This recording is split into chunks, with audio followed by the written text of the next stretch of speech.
Yo, what up, faithful? It's the Stay Faithful podcast. I'm Ty. He's David. David, how you doing tonight? I'm, I'm okay. Considering what happened Saturday, I'm okay. Yeah, it was rough one on We still Saturday. live to play on another week. Exactly. As we know, the 49ers lost to the Seahawks 13-3 on Saturday night. The significance of the game, as everyone knows, was for home field advantage throughout the NFC in the playoffs. Um, and our Niners came up short. As simple as that. They came up short. The offense did not get off the bus, as they say. There's not much you can say, other than, for my opinion, they picked the absolute wrong game at the wrong time of year to have their worst outing throughout the whole season. What's up, Bebop? This was not the game to do it. If they did it earlier in the year versus Jacksonville or someone else, yeah, great, but not this one. I just want to get your thoughts on the game overall. Well, I plug in my laptop and get some power. Tell me what you thought.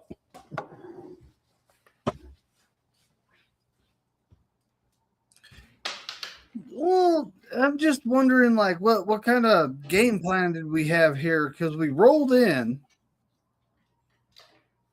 and they rolled in more or less. It was at Levi's, but it just our wide receivers couldn't get open. I don't remember seeing Jake Tongas on the field. I'm sorry, as watching they have spent some draft capital on that defensive backfield. All right. Mm-hmm. And what's up, Corey? a couple guys in the front seven. But they spent some draft capital up in there. So, what do you expect? Like that Witherspoon guy they have, I think he was a 5th pick overall, something like that. Yeah, something like that. He was a high pick. Yeah. I mean that safety Imanwari, that was a guy I was liking in the I like him coming pre-draft process too, from South Carolina. Yeah, he got injured the first time he played them in week 1, so he was not on the field. Well, he played like one play and got injured and was gone for the rest of the game. So this was our first look at him up close and personal.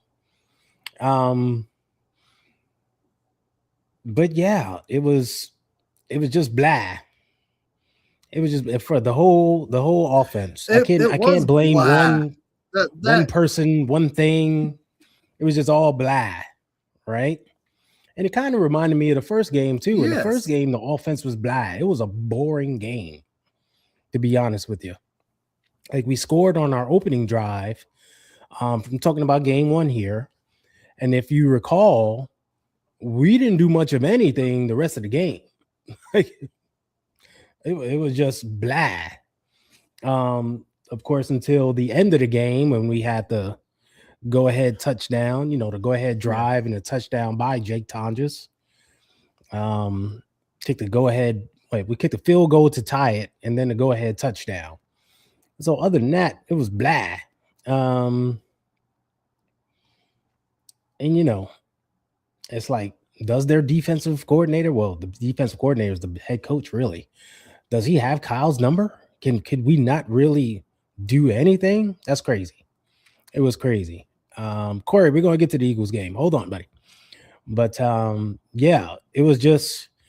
was a bad performance, a really bad one all around.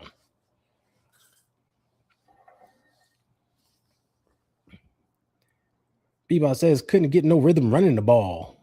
I thought we flipped it in the second half. I saw it did. The Seahawks scored 13 points. Even if they would have hit those field goals, that's still only 19 points, right? Exactly. So the way I'm looking at it is, even if they hit those field goals, our offense can't produce more than 19 points. Like, I agree with you 1,000% on that one, especially, how our offense has been looking this recent 2.5 months, right? All these games. If you the entire season, we've only not scored, more than 19 4 times, and they all happened early in the season. Since then, we've been scoring 25, 24 plus, right? Over 30. We've seen recently we've hit 40. Coming into this game, if I told anyone, hey, they're only going to score 19 points, I think everyone in the whole entire faithful empire would have said, we're winning. Oh, they're only going to get 19? We're winning that game. Because our offense is going to at least put up 30. Instead, we got 3. And I mean, the magic my goodness, number. And I was just watching the offense like, can you guys get out of your own way, please? Like, yeah. Holy moly. It was one of those games. Yeah. I mean, our wide receivers, none of them are flashy. Let's be honest here, Yep. It's a solid group, but none of them are flashy. None of them are super fast. None of them are spectacular athletes, but they just couldn't get open. I mean, yeah, we've had this. They couldn't get. We've had this issue in the past where teams tend to play a lot of man coverage on us, a lot of bump and run, and say, "Hey, we don't think these guys can beat us," in man coverage, and it's to our detriment. If we don't have like that one guy, like a Ricky Pearsall, like a Brandon Ayuk, I'm only mentioning his name because of what he does, right? A guy that has some speed, that one guy, and can get separation and can beat one-on-ones. When you don't have that on the field, really, teams don't respect you in that manner. And they tend to play you a certain way. And that's what they did. We all know, we've seen the difference of how the offense looked when Ricky Pearsall's on the field and when he's not on the field. It's a difference of him taking the top off the defense, being able to use his speed to open things up. The other guys just aren't built that way, especially like Jennings. When you lose Pearsall, Jennings becomes the number one, and we know he's quick. He's a quick 5 to 10 yard guy. He's not outrunning anybody downfield. Yeah, there's no way. He's never been known for burning speed. We both know this. Exactly. Exactly. Bebop says, was Kittle truly ready to be back? And I was looking for number 88. I was like, where's he at? I'm going, that's probably the only way we're going to move the ball on if you go double tight end set and throw both those guys at him. Yep. But I was like, just dumbfounded by the we weren't doing that. Yeah, we have some veteran wide receivers, yes. But it's like, it's almost like Kyle's like, don't really care about this game. I mean, I'm not saying he didn't care about the game, but it just kind of seemed that way. It was like, I think it was just a bad game plan. Maybe he likes hotel food. Okay. Well, the Niners do tend to play better on the road. I don't know, so maybe that had something to do with it. But the Seahawks are a better road team than they are home team. Exactly. So you never know. Might have been some little psychological thing, right? Who knows? It could be. But I think it was just a bad game plan by Kyle. Bebop mentioned you think they would flip it in the second half. They did get a drive going in the second half. That one drive. And on that drive, it kind of felt like, oh, here we go. This Brock seems to like turn the page. Like he's feeling it now. George Kittle got wide open for a big gain. We got a run. We got another reception. It was like, okay, here it comes. And next thing you know, we're about to go in and score a touchdown. I swear CMC would have turned upfield, got a touchdown, and the whole dynamics of the game would have changed.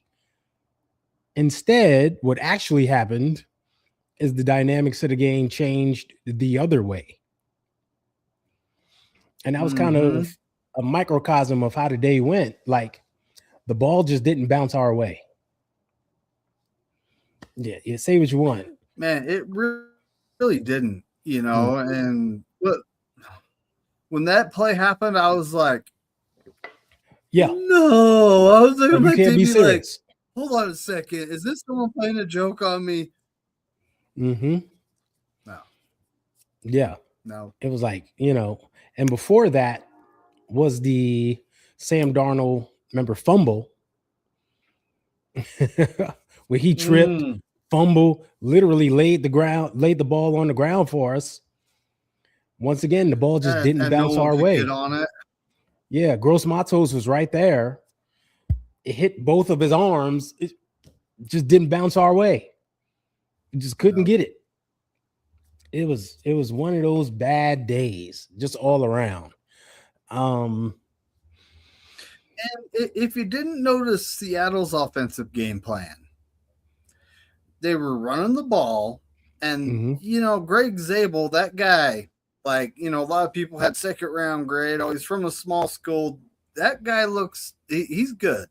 Okay, he's good.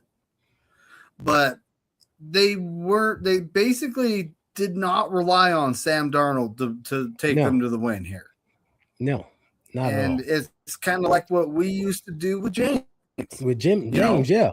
We would be running the crap out of the ball because we don't want him throwing it more than 22 times. Yeah. Well, their offensive coordinator was with us during those days. So he knows he knows that game plan. So it was like a big game, shaky quarterback. I know exactly what to do. I've seen this before. We'll just take it out of his hands a little bit. Ask him to make a play here and there when we need it. But other than that, we're not going to rely on him, 100%. It was a smart thing to do. Defensively, though, I thought they played well, considering, right? I mean, at some point, I'm a true believer in next man up, right? I don't make any excuses. But at some point, it's like, geez, man, can we get a break? When the next man up is a guy you literally signed a few weeks ago, and he has to, call the defense.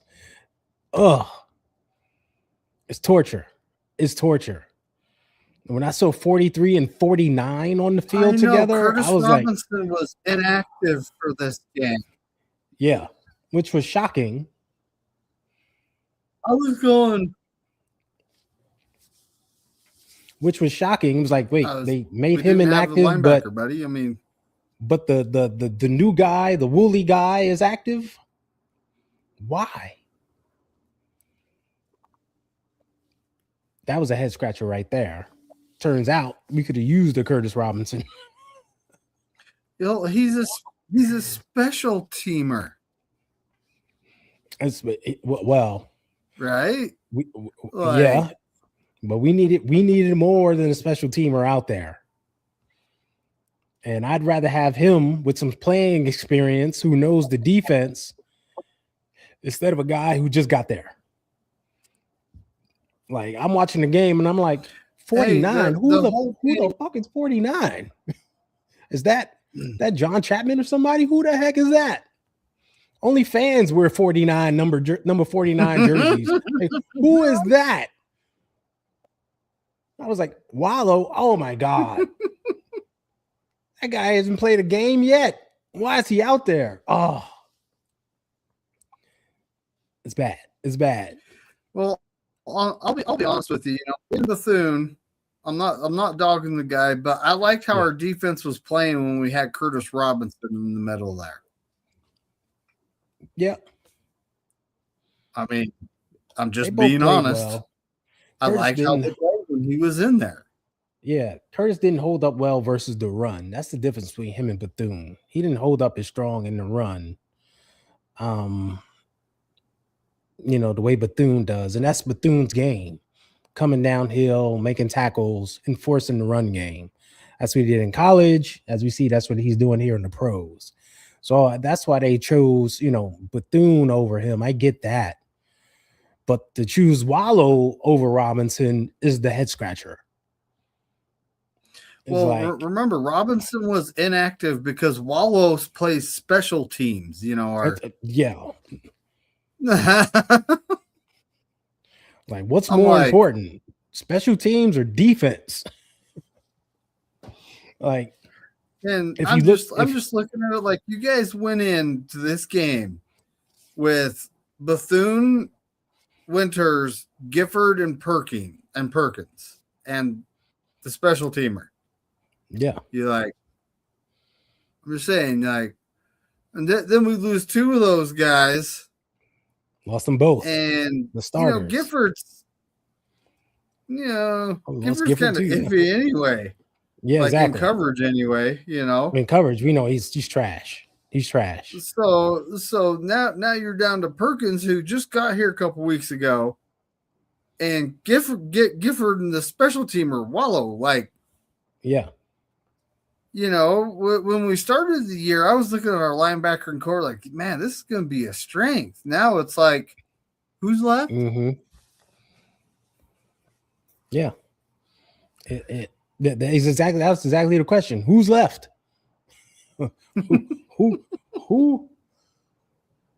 Who's out there? It's bad. I mean, we still got like Jalen Graham on the practice squad, right? Yep, he's still there. He's played during the regular season, so that qualifies him to be called up for the playoff. Yeah, which he'll probably be because they need him, right? You're down 3 linebackers, you got to call him up. Yeah, that's the only thing to do. You really do. You need the body. So, and funny thing is, when he played, he had to play middle linebacker because we had none. So I can see him playing strong side, probably, most likely. Or does he play weak? We don't even know. So many questions right now. It's wild. From the position you thought was a position of strength to a huge question mark right now. It's unreal. I just saw something like, do we seriously have 18 players on the injury report right now? I mean, probably when you add in everybody, it's a what's put it new. Past me. Yeah, it's kind of a what's new type thing. It just adds a few more players every week. 18 injured players. The number matches, okay? Yeah, exactly. It's a numbers game. The numbers match up. Bebop, time possession, Seattle 40 minutes, ours only 20. Well, when your offense starts the game, 3 and out, 6 and out, what can you do? 9 and out, 12 and out, score a field goal. Yeah.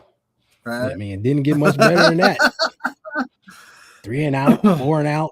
You know what I mean? And no drives were sustained. It's Jess says hope is Kendricks and Robinson at the linebacker position. I was honestly thinking, I would say yes. I would say yes. Oh, Ty, I can't hear you. Oh, because you broke up on me. I think I'm fine. But it's Kendricks and Robinson. I agree with that. And yeah, fire Kyle out in full force. All of a sudden, John Lynch is the worst GM in football.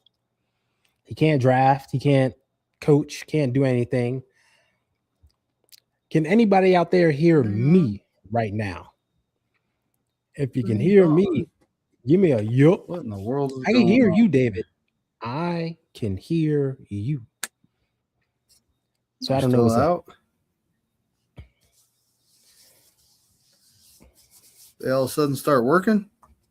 I don't know. See? They did. They all of a sudden started working, Ty. Well, there you go. I could hear you though. Your mic was They working all of a fine. sudden I don't know started why your working. My speakers. earbuds, they Yeah. decided to turn on, and they decided to turn on and join us tonight. Yeah. Well, there you go. I was like, welcome to the show, Earbuds. I look at my settings. I'm like, hold up. Mm-hmm. Yeah. Oh wow. Yeah, man. But yeah, it's the typical behavior after a loss. You know, after a loss, it's we got the worst coaching in football. We got the worst GM in football. Everything is their fault. Sky is falling. Blow up the team. Let's fire them. Hire Kevin Stefanski. You know, because he did so well in Cleveland. Oh yeah, it's out there. Yeah. They traded for Deshaun Watson, and he just did absolutely nothing over there. Yeah.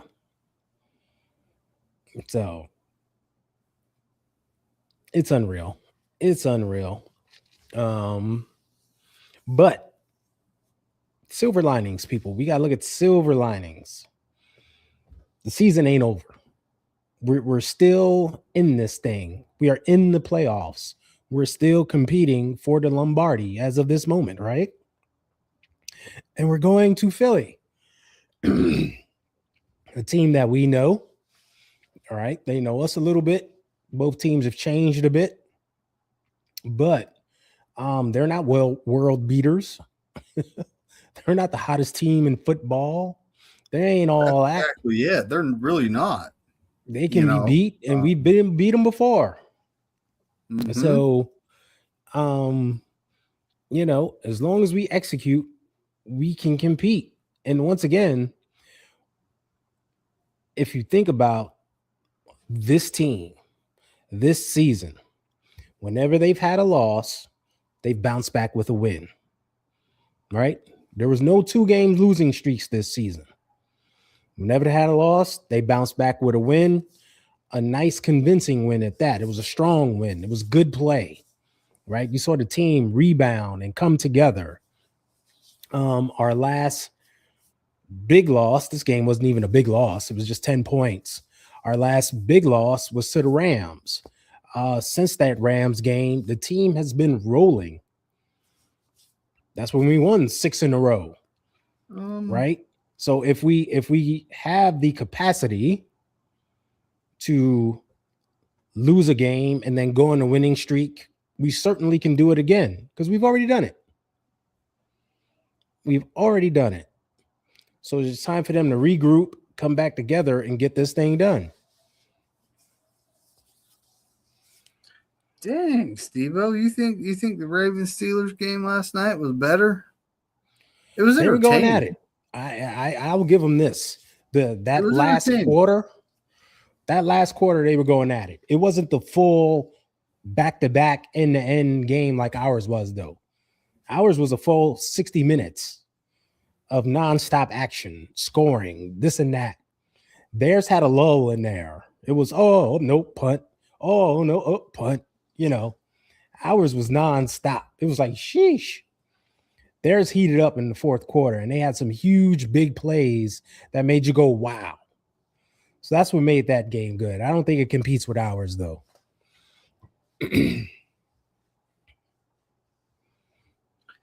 Yeah, our Bears game, that was, it was a great game. Yeah.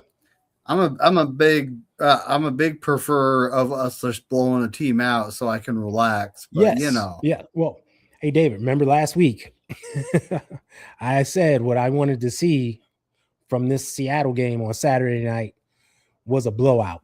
I wanted to see a definitive statement by the 49ers, right?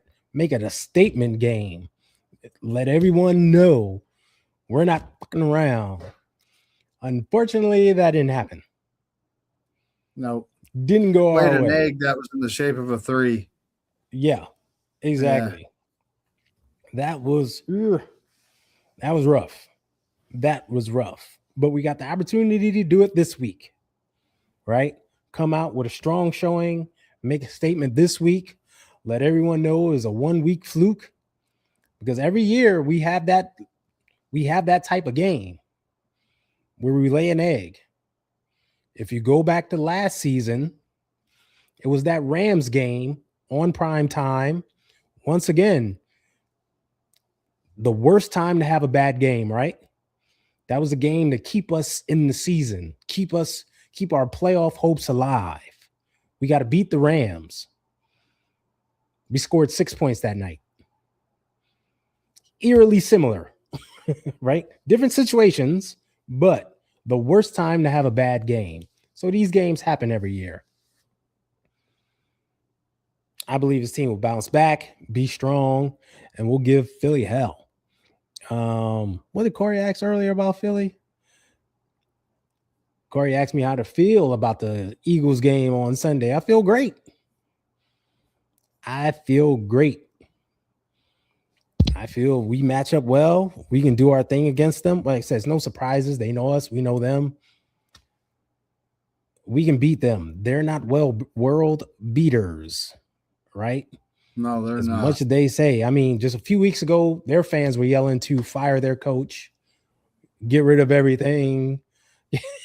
Right? They actually got booed again. The fans booed them at home at halftime. Halftime, folks. Halftime. That's what was going on. Welcome to Philly. So, yeah, exactly. Welcome to Philly. So, I'm not worried about them. We just got to come out and execute. I'm not going to make any excuses of the defense because defense has been banged up all season long. Yet they still came out and executed. Right? I mean, we lost both our linebackers yesterday and still only gave up 3 points in the second half. That's what defense did. 3 points in the second half. That's it. So I haven't looked at how bad D. Winters is. Now the Bethune has already been. They said he's on IR. He's gone. Yeah, he's done. Yeah, he's done. Winters is still listed as injured, but we don't know the extent of that injury, how bad it is, etc., etc. So, like, after Wednesday's practice, everyone will be keeping their eyes and ears glued for D. Winters news. And it'll be one of those things where I can see it now. D. Winters was stretching and exercising on the sideline away from the team. So even on Wednesday, we really won't know anything. I think that's going to be like a Friday thing when we know just maybe a little bit of something. Well, and I mean, I hope he's able to play. Just the sheer fact that we're down to Wallow. I know. And a guy we just signed a couple weeks ago. Yeah. I mean, of course, we're going to have Curtis Robinson. They could always call up Jalen Graham from the practice squad. Yeah. So, but. Yep. Jake and Cowling practice window opened. We'll get some run. But before him, we should be seeing Jordan Watkins, who has played some recently. He's gotten on the field. The one thing I don't know is I remember some years back there was a rule that a player had to play at least one game to be able to be on the playoff roster. Yeah. And Jacob Cowing hasn't played in the regular season, has he? No. But I don't know if that rule is still a thing, honestly. Still applies, yeah. Have no idea. We'll see. Yeah. It was like 4 years ago. 4 years ago, that there was a rule that said that. Something to look into. Change them every year, so who knows? Yeah. Right? That's something to look into, yeah. But, as I mentioned, a player that played is Jordan Watkins. Like, you need some speed. You need a guy who can separate, a route runner. He's that type of individual. Like, it may be time to get him on the field some. We saw him play in a few games after he came back. Then, of course, Ricky P came back, and now Jordan Watkins did the disappearing act. We know how that goes. But with Ricky P's uncertainty and thoughts on Pearsall, he could be back, but that PCL injury is lingering, right? Maybe it's time to put Jordan Watkins into effect. right? He's a guy that hasn't played much. They won't be paying attention to him. He could be an X factor. Like Kyle has to dial it up and mix it up. Now, Jordan Watkins actually had in college good hands. We haven't seen enough of him in the pros, right? Yeah. But he had good hands, great speed. He's a great route runner. And I'm looking at Shanahan like, you just don't like rookies that much? Like, well, he played him. He tried to play him. He got injured. Let's see him on the field, man. Come on. After his injury, he came back. He did get on the field. I saw him out there. Didn't get the ball because he was the low man on the totem pole. We know how it is. When you're the fourth and fifth guy in a progression, you're not getting the ball. We saw this with Ricky Pearsall himself, I've had this conversation how Ricky is the fourth guy in the progression after CMC, Kittle, Jennings.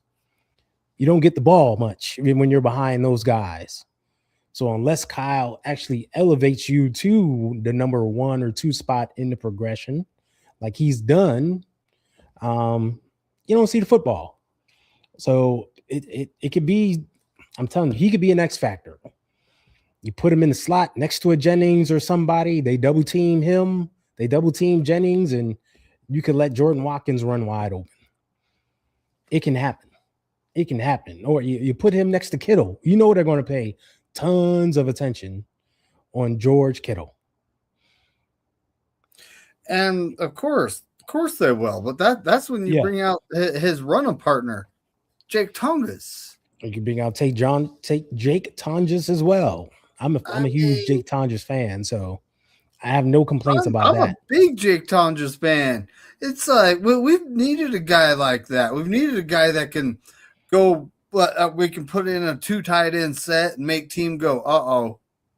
Yeah. We've needed that guy for years, and now here he is, And last game, I was like, did they bring him to the game? I was like, yeah, it's but once again, low man on pecking order, low man on totem pole. You got to be able to, you got to elevate him and call his number and say, hey, this is a route I'm going to run for Jake. We're going to do a little 2 tight end set, play action one way, come back to Jake on the other side. Kyle has to mix it up.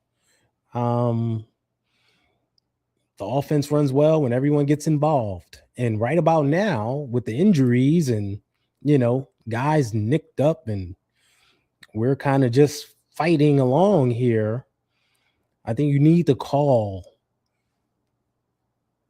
a number 88, a number 17, right? You need to call their numbers to be able to move the ball. Let's get the ball to 44 some, right? just change it up. Keep the defense off balance and move the ball down the field. I think that needs to happen. And that's exactly it too. I'm just looking over some things when it comes to the Eagles, and man, their quarterback does not scare me. No, he doesn't. It's almost like who is that? I was this guy at my work. He's a shop counselor, but he's a big 49er fan. We were talking about it, and I'm like, at this point, play a 5-man front, play the run, but show them that we're going to stop the run and make Jalen Hurts throw the ball. Yeah, yeah, I think our back end can hold up. I know our corners certainly can. Safety, Jair Brown's hurt. He's got a rib thing, so we'll see what's going on with that, But yeah, I like to see us, stop being. That's my one gripe on defense, and it's been my one gripe all year long. It's been my gripe since last year, actually, that we tend to play very light up front. I would like to see, put 4 defensive tackles on the field at the same time. Even that would help instead of, a light defensive end out there, or, instead of playing big nickel, like you said, put 5 defensive tackles on the field, defensive linemen, I should say.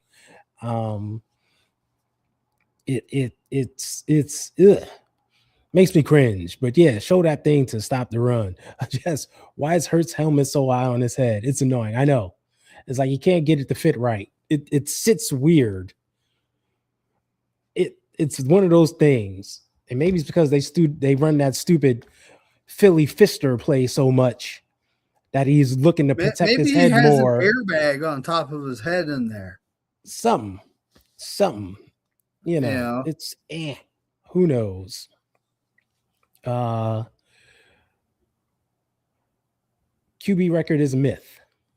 QB records don't actually count. So it's a team record. It's a team record, exactly. Then he jogs.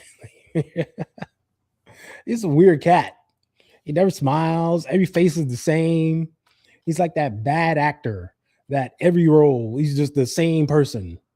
That's what he is. Is every play, everything is the same expression, the same look, the same jog. Everything's just flat and boring.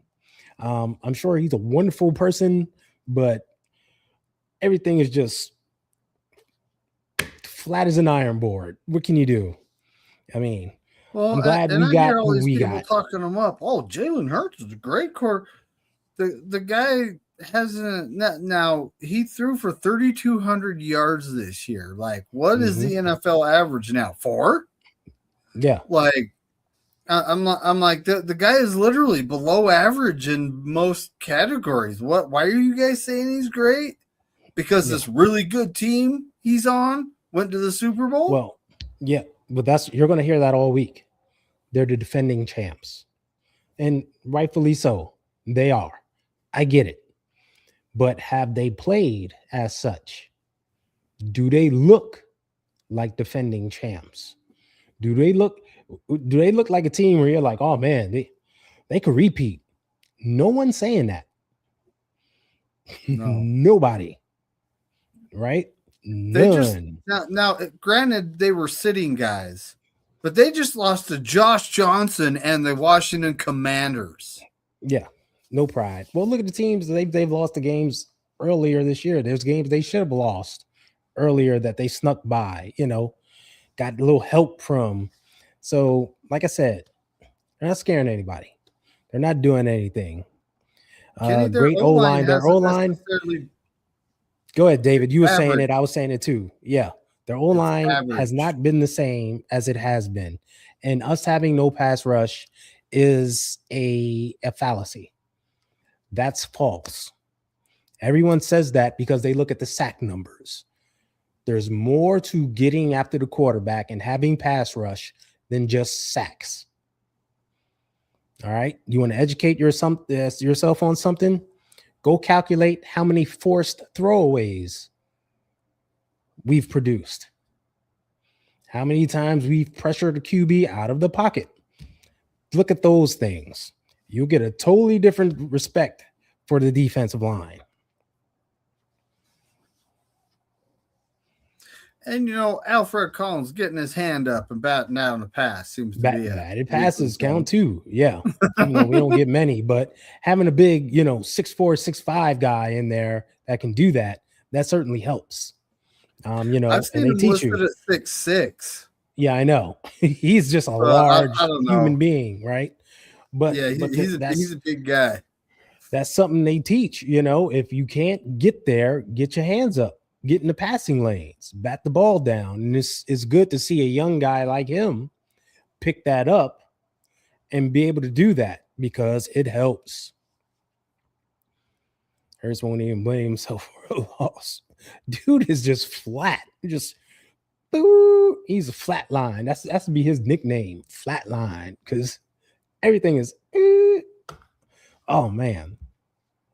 Nothing.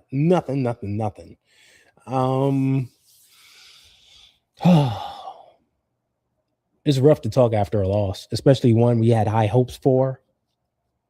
It is. We all wanted that one seed. We got our butts handed to us, buddy. Yeah.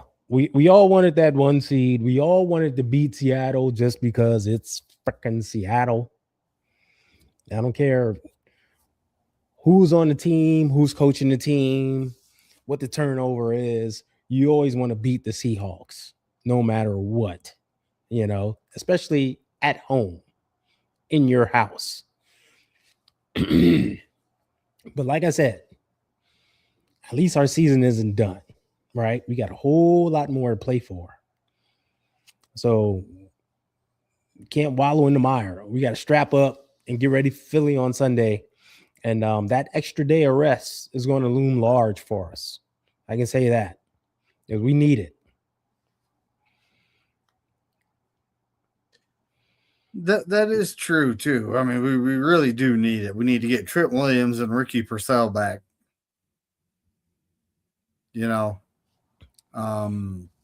Defensively, I don't know if we're going to see D. Winters we know we're not seeing Bethune. Yeah. I don't know if we're going to see D. Winters. Yeah. Jair Brown, he's a question mark right now. And who fills in for him? Do we throw Saran Neal out there? Do we put Marquise Siegel back out there, who started the season? We still have Pinnock, don't we? We got Jason Pinnock, who's filled in at the big nickel role. Does he take his place back there? Yes. So, but there's there hasn't been really a defined backup safety, is what I'm trying to say. So who's going to be that guy? We don't know. So that's going to be a huge thing to watch. What's up, Rick? Nice to see you guys. Have not seen you guys for a while. Happy New Year. Happy New Year. Yeah, Happy New Year, everybody. Welcome to 2026. Okay, in Chicago. All right. He's probably walking around his 49er gear going, yep. Where is Eric Wallace? Who's Eric Wallace? That's, you know what? We haven't seen him for a minute. Kenny, he's a Seahawks fan, but he's a nice guy. Ah, okay. And I really haven't seen him around now that Kenny brings that up. I kind of hope he's all right, Mm-hmm. Rick, come on, guys. We have a chance to beat the Eagles. 100% we're not going to beat the Eagles. Hey, if you feel that way, you feel that way. Some of us stay faithful. So, we always got a chance. Remember, our defense is playing well. We only gave up 13 points. Exactly. Also, given Sunday, our offense has been rolling. They just picked a terrible time to have a bad game. Right? And once again, the Eagles are not world beaters. It's like Kenny said, Eagles definitely can be beat. We've seen teams go into Philly and beat them. I talked about the game where their own fans was booing them at home earlier this season because they were stinking it up. They were getting crushed. So this team, they're not world beaters. They're not. They scared no one, and they shouldn't scare us because we've gone in there and have handled business. Remember, the last time we were there, we beat them, 49-18? What was that score? It's like 42-19, I think. Yeah. And that last touchdown, they got in garbage time. So it was really like 42-12. We crushed them. Yes. Right? And I know that was 2 seasons ago. Things are different, yada, yada. But the point is, we fear no team. We don't care about going into their stadium. Like I said, we often play better on the road. Hey, but buddy, I look at it like this: like at the start of the season, you remember what I was saying? Just win ugly. Just win ugly, and that's what we were doing. That's right? What we were doing. I don't care if we win ugly, pretty, by 1 point, by 30 points. And when it comes down to it, Shanahan has something for the Eagles. He knows these guys. Yeah. So I'm not necessarily saying, we're going to go in there and beat them. I'm expecting a hell of a game. Yeah. I'm expecting us to put up more of a fight than we did against the Seahawks. Not that, we did put up some fight there, but they'll bounce back. That was just, they're taking this one on the chin, and they're not going to be happy about it at all. So they will bounce back. I've been saying that, a punch in the face right before the playoffs start is just what a team needs, ain't it? It is. I'm telling you. It's that wake-up call where like, oh, okay. All right, this is the way it is. We're going to fight back. And I think that's what you're going to see. You're going to see this team fight back and get back to that early season grit that you mentioned. Right? Mm-hmm. And it's the playoffs. Win by 30, win by 1. Just win. That's all that matters. Win, move on to the next round. I would like to see us tee off on Saquon Barkley and make Jalen Hurts have to throw it 30-plus times. I'd like to see us tee off on him too. Tee off on all of them. I'm just saying, he's just not built to do that. Mm-hmm. So that's why I'd like to see that happen. Yeah. Exactly. So we'll see. Anyway, tune into the injury report this week because that's going to be something special too. But man, our time's running out. We got to get out of here. David, what you got coming up this week? Well, we got the Corey Davis 49er Wednesday, where we're going to be announcing the season winner on Wednesday. All right. And it's like, and of course, we're going to pick the playoff games just because that's what we do, Mm-hmm. Yeah, tune in, folks. See who won. Exactly. Of course, we all know East Coast Red and Gold's coming up before my East Coast show Red and Gold Wednesday night. We're back on Wednesdays. We were on Tuesdays because of holiday, but back on Wednesdays, 8 p.m. Eastern, 5 Central. But join me tomorrow, 10 a.m. Eastern, 10:30 a.m. Eastern. I'm gonna do a show. I'm bringing back Talk Shit Tuesdays, where I'm just going to talk some ish. I may do a t-shirt giveaway. You know what? I am going to do a t-shirt giveaway because I'm in a giving mood. So join me. Let's have some fun and just kick it for like a half hour. All right. But thanks for everybody for tuning in. I appreciate y'all big time. Make sure you like and subscribe. Like and subscribe to David's channel as well, because we alternate every Monday. And David, take us home, buddy. Hey, as Corey Davis says, go 49ers and F all 31 other teams. That's right. Especially the Seahawks and the Rams. See you, everybody. Right. Oh, he's already gone. All right. Take it easy, Ty.